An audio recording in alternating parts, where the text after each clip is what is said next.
Okay, so thank you very much again for the nice introduction. Thanks for inviting me and for having me. Very pleased to share with you what we believe, how we can generate more value for our future, and actually how we can, with the help of sustainability, lead the change for future business success.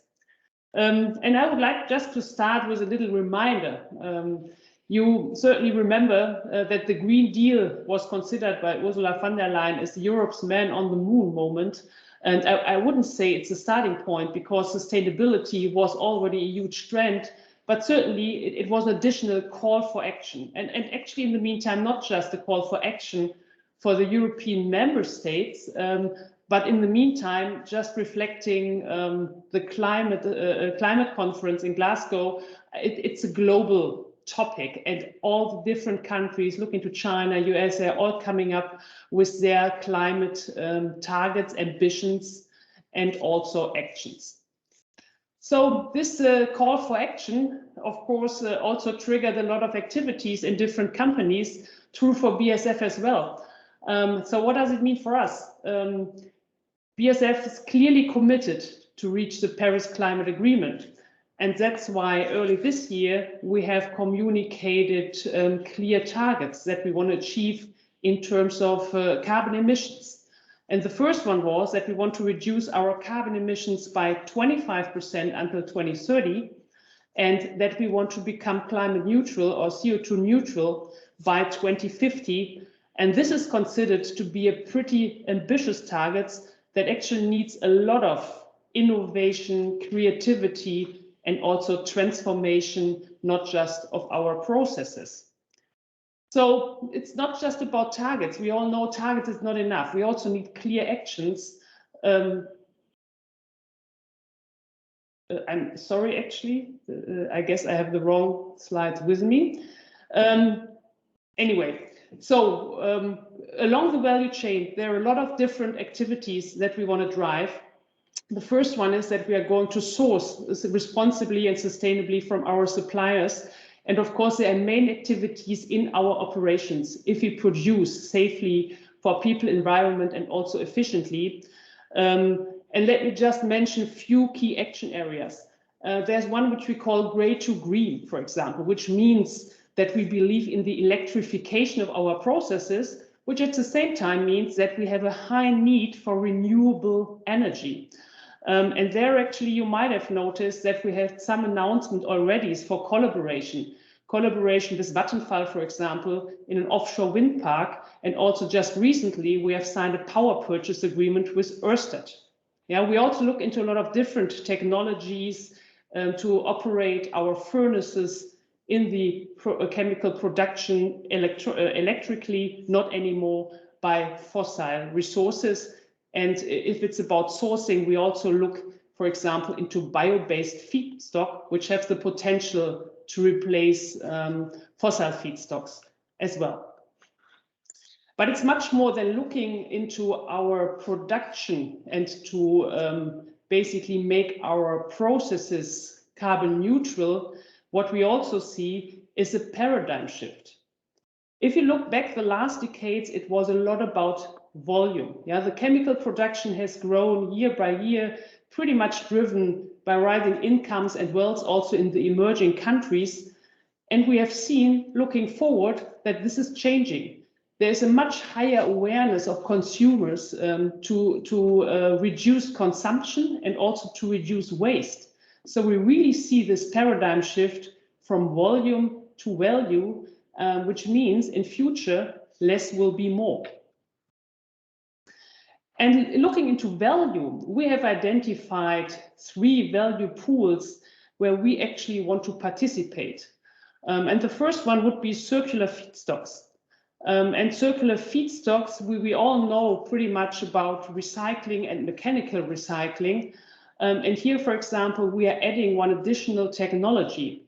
If you consider mixed plastic waste, for example, or old tires, yeah, which are difficult to recycle in a mechanical way, we have developed a process of chemical recycling where we basically, through a thermochemical process, produce a feedstock for our crackers that can also replace then fossil-based resources. And beyond that, beyond recycled feedstocks, as mentioned before, we also look, for example, in renewable feedstocks, also to replace a share of the fossil ones. The second value pool we are looking in are material cycles. We actually also design products or materials that help the circularity which is required in future for the materials, which can, for example, be about adding chemicals to improve the performance of either recycled materials or to enable the recycling process. And the last value pool, actually that's moving away from products. It's basically about also developing new business models. So to look beyond the borders of chemistry or pure chemistry, but look into digital tools, into digital solutions, into different services that we can also link to our chemistry and then decouple basically growth from resource consumption. And if you look into those value pools, we actually see that there is a real shift happening, and this shift is happening fast. So if you look from today and the past, where it was more about product play, means innovation was mainly driven by new products, by advanced products, very much about the chemical product as such, we do see that this is moving into new business models. Means this is more innovation which is rather based on the application than on the chemistry. And it's also about combining it with not just chemical know-how, but with new technologies, like, for example, digital tools.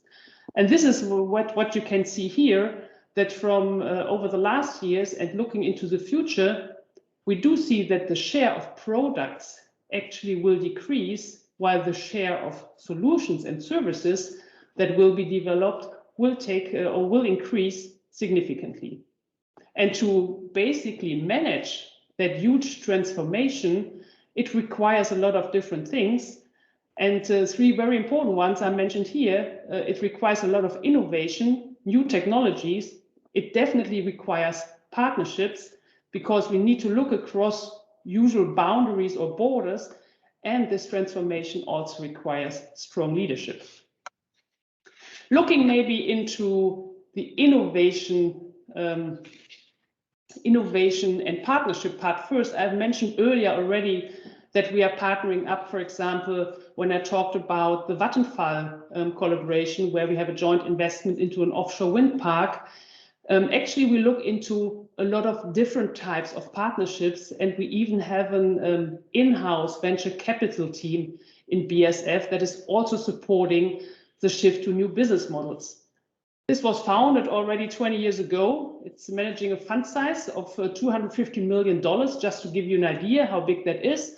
And we have 15 investment professionals in BASF across the globe managing these venture capital investments.